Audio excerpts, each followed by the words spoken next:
Olá, meu nome é Leonardo e eu vou falar sobre arquitetura peer-to-peer.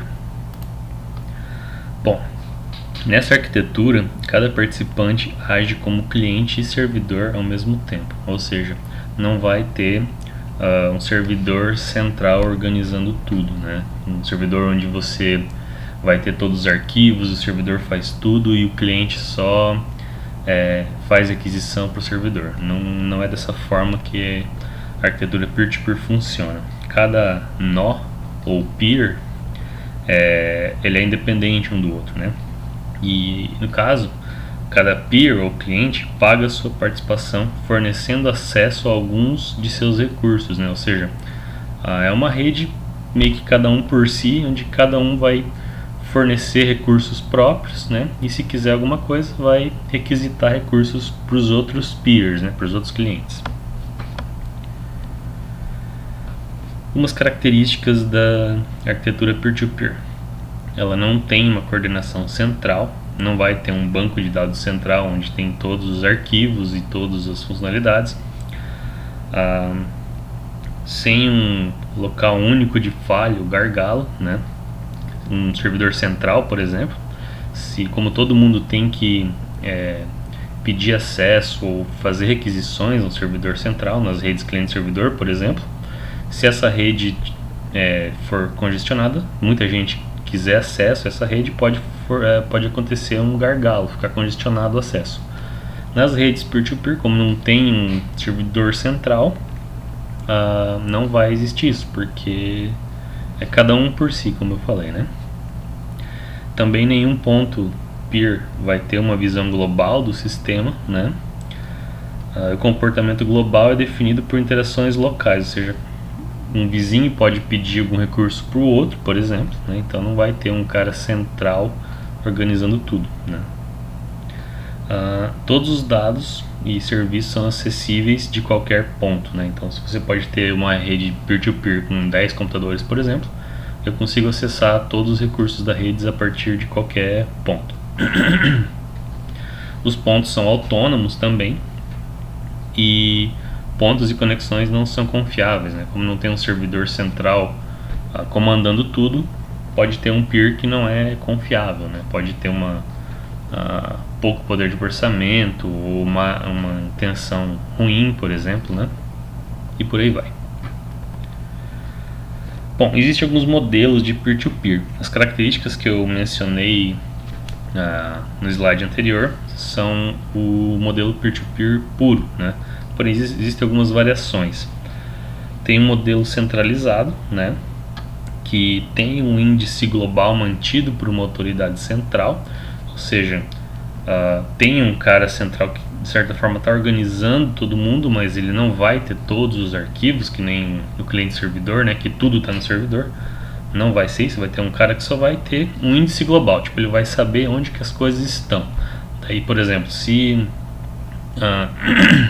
um computador ele quer acesso a algum arquivo que está num outro computador, ele vai perguntar para esse índice global aonde que está esse arquivo que ele quer, daí ele só vai passar o endereço.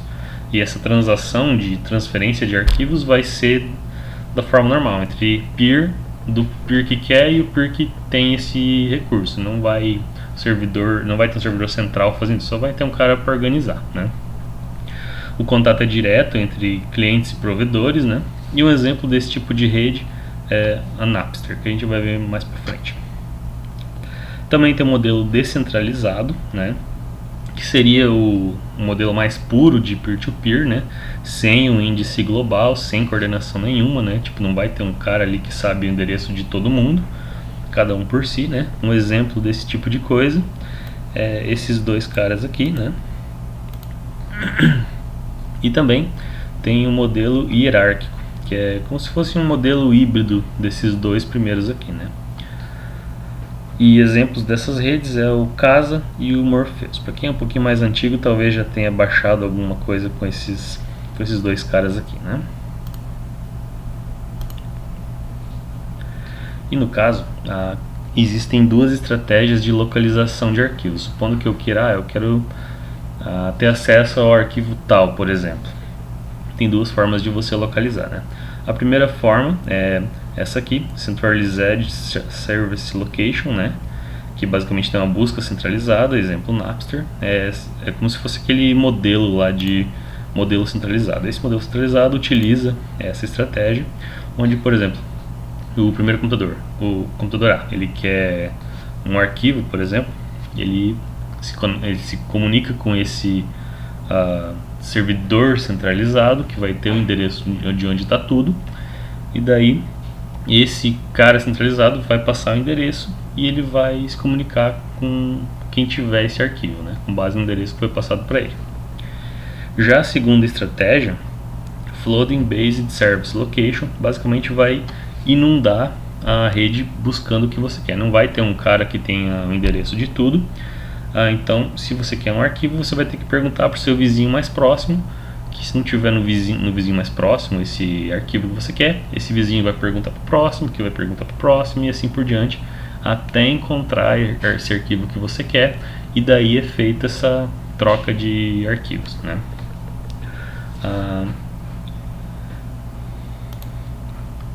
Beleza, alguns exemplos de rede peer-to-peer. O primeiro, Napster, que eu falei que ia comentar, ele era um sistema criado para compartilhar música. Ele foi um dos primeiros modelos peer-to-peer, né? Então ele ajudou a tornar popular o conceito peer-to-peer. E como que funcionava para achar um arquivo de música nele, por exemplo? Era feita uma consulta a um servidor, né? Esse servidor ele tinha um índice de onde estavam as coisas. Lembrando, repetindo, esse servidor não tinha o arquivo em si, ele só sabia onde as coisas estavam, né? Então não é um modelo cliente-servidor. Daí ele retornava o endereço da máquina que tem o arquivo, né? E daí o download é feito a partir dessa máquina. Então tinha esse cara central só para organizar onde que estão os endereços, né? Outro exemplo de rede peer-to-peer é a GNutella, né? Ela era uma rede de compartilhamento de arquivos usada principalmente para troca de músicas, filmes e softwares. Ela é uma verdadeira rede peer-to-peer, ou seja, opera sem um servidor central organizando as coisas. Os arquivos são trocados diretamente entre os usuários e, no caso, o programa cliente GNutella, o peer, ele se conectava à rede e compartilhava os arquivos. Então as pesquisas são passadas de um nó para o outro, né? Ele utilizava aquela forma lá de inundação, né?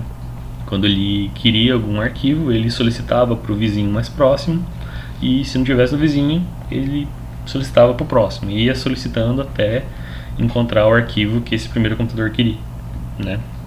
Então isso que é inundar uma rede, você ficar perguntando para todo mundo e o negócio ir para frente, né? Só que isso gera um certo problema, né? Principalmente se a rede ela tem muitos peers, né? Muitos computadores, porque imagina se tem uma rede com 1 bilhão de peers e você quer achar um arquivo nisso, você tem que passar uma mensagem de peer para peer até achar. Imagina essa rede com 1 bilhão de peers, todo mundo buscando coisa, a rede vai estar inundada só com esse tráfego de busca, né? Então fica gastando muito poder de processamento só para buscar os arquivos. Então, para uma rede grande é meio complicado esse tipo de coisa, né? Esse tipo de organização. Apesar de ser o peer-to-peer puro, para uma rede muito grande ele pode ser um pouquinho complicado, né? Gastar recursos demais. E por isso tem um modelo hierárquico, que é uma fusão desses dois modelos, o que tem um servidor centralizado com o índice das coisas e com o cara puro, né? Basicamente esse modelo hierárquico que é híbrido entre os dois, tem os caras chamados super peers, né? Como que funciona?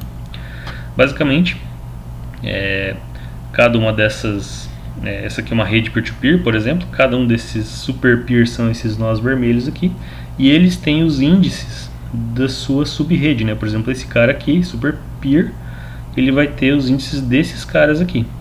Já esse super peer vai ter os índices desses, né? E então, tipo, é um negócio meio híbrido entre as duas coisas, né? Bom, o que eu queria falar sobre peer-to-peer é isso. Algumas atividades para fixação.